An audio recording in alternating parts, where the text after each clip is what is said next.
This is the Lone Crater YouTube. We hope this video helps. You start by confirming exactly which OS version and build you have so updates apply correctly. Next, back up critical files to cloud or external drive. This protects you if installation fails. Once done, make sure the device is plugged in or above 50% battery and connected to a stable Wi-Fi network. Now open Settings and navigate to Update. Begin the download immediately so the next steps can run without delay. Do not interrupt the connection during this phase.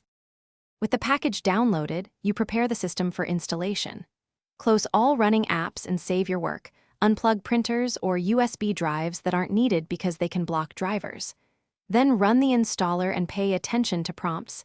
Accept license terms and pick Express or Custom options based on whether you want to keep settings.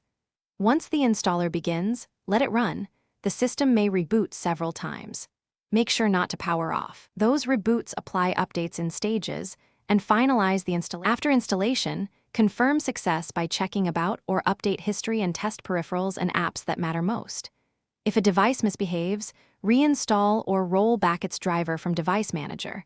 Drivers are often the culprit. If the system didn't boot or shows errors, boot into safe mode and use restore points or your backup image to recover. This reduces data loss. One key tip: if an update repeatedly fails, clear the update cache and retry. Corrupted download files are a common root cause. Thanks for watching. Consider subscribing if we helped you.